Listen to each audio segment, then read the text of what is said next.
Honorable Président, je vous dis merci pour la parole. Je m'en vais directement saluer et féliciter la qualité du travail abattu par la Commission.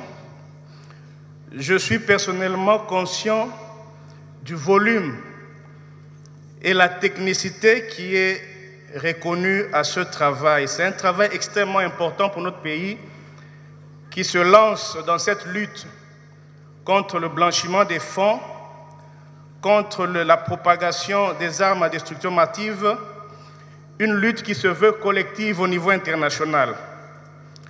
Honorable Président, il était temps que notre Chambre, que notre pays rejoigne les autres pays qui se lancent dans cette lutte combien importante. J'interviens ici sur 3 petits points. Le premier sera relatif à la qualité des animateurs du CNRF. Le deuxième sera relatif à un article important, l'article 19, qui met en place le fonds de lutte contre le blanchiment des fonds. Et enfin, je vais exprimer une soif non étanchée à la lecture de tout ce rapport. J'en parle, Honorable Président, parce que dans mon autre vie, je suis avocat et praticien de droit. Le CNRF est une maison que je connais très bien, qui abat un travail de qualité. Il suffit d'avoir un problème avec le CNRF, vous comprendrez qu'il participe non seulement à l'économie du pays, mais également à la souveraineté même de l'État. Malheureusement, l'opinion n'est pas très au courant de ce que le CNRF fait. Par rapport à l'article 12, celui qui est relatif aux animateurs, je suis content parce que le débat sur la qualité des animateurs est un débat dépassé. Seuls les magistrats peuvent être responsables du CNRF. Nous n'allons pas être les premiers à le faire. Quand vous allez ailleurs, la France, la Belgique et même les États-Unis, seuls les magistrats, mais alors les hauts magistrats. Et je pense que la proposition, le projet de loi a respecté cette tradition. On ne garde que les magistrats, les hauts magistrats, près le parquet général à la Cour de cassation. Mais la nuance que je vais apporter, parce que dans le rapport, on ne réserve cette responsabilité qu'aux seuls premiers avocats près ce parquet. Je me dis, Honorable Président, il ne faudrait pas qu'on personnalise certaines fonctions. C'est vrai, il faut un haut magistrat près le parquet général près la Cour de cassation.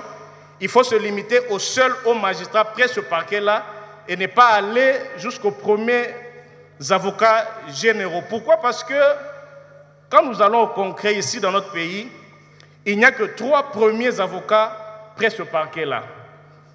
Et je me réserve de donner un peu les âges de tous ces magistrats-là. Le président de la République, qui est l'autorité habilitée à les nommer par une ordonnance, se trouve de facto comme ça lié, limité. Moi, je pense que le simple fait de ne limiter cela qu'aux seuls magistrats affectés, attachés à ce parquet général, peut déjà rencontrer notre préoccupation. Ce sont des hauts magistrats et je pense qu'il faudrait donner la latitude au président de la République d'avoir un choix beaucoup plus élargi, mais mesuré, qui puisse choisir le meilleur d'entre eux du point de vue profil et même moralité. La deuxième observation, elle est relative à l'article 19, Monsieur le Président. C'est un article qui institue le fonds de lutte contre le blanchiment des fonds. Il existe une ordonnance-loi du 26 septembre 1979 qui, au fait, institue une commission de gestion des biens saisis et confisqués. Cette commission relève du ministère de la Justice. Le président de la commission, le confrère Boris Mboko, et je vois même Maître Liquin qui est là, ils le savent. C'est une commission qui existe, qui agit déjà. Quand je lis dans les lignes les attributions de cette commission-là, ce sont les mêmes qu'on reprend dans cette proposition, dans ce projet de loi, comme étant celles du fonds censé être le service qui vient en appui à l'institution, au service de l'État pour lutter contre le blanchiment des fonds. Alors qu'il existe déjà un décret, celui numéro 08/22, du 23 septembre 2008, qui au fait crée déjà le fonds de lutte contre les crimes organisés. C'est pourquoi mon intervention va juste consister à prendre ces attributions qui existent déjà dans ce décret et les mettre en lieu et place de celles qui sont celles de la commission qui existe. Tout cela pour éviter un peu le conflit de compétences et n'est pas, n'est-ce pas, affaiblir l'action du fonds. La troisième observation, honorable président, je n'ai pas encore des conclusions quant à ce, mais je le dis, je réfléchis à haute voix avec la commission. De bout en bout, le bénéficiaire final du blanchiment des fonds, c'est un homme, c'est une structure, une personne morale, une organisation criminelle. Mais je considère les banques ou les institutions financières comme étant ce laboratoire qui facilite cela. Moi, je pense que les banques doivent être des partenaires au CNRF.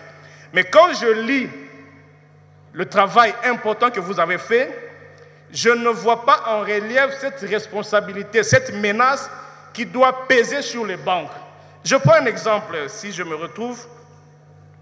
Quand vous voyez les articles 62, 68, où on demande aux banques d'avoir, c'est un conseil qu'on dit aux banques d'avoir un comportement responsable.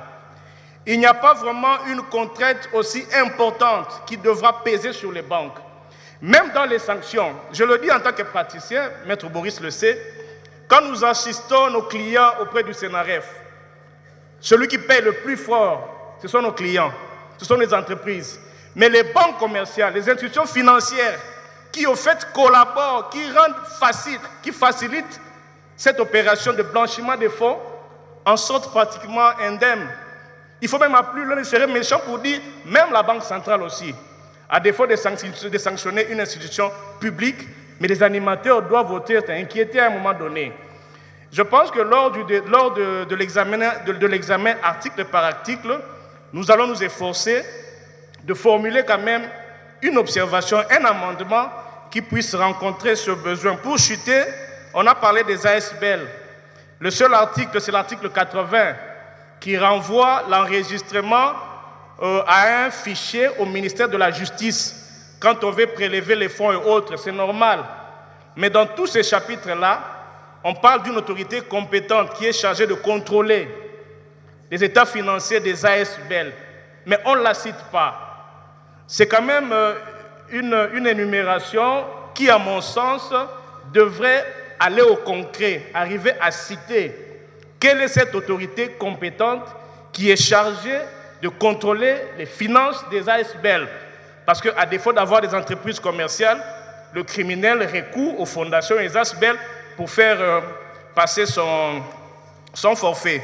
Je vais donc sur le banc remettre à la commission l'essentiel de mes amendements et au moment opportun, quand nous allons examiner article par article, je me ferai le devoir de venir compléter l'inquiétude à la troisième position pour voir comment enrichir ce travail. Mais en gros, je félicite et salue la technicité qui caractérise ce rapport aussi important. J'ai dit, Monsieur le Président.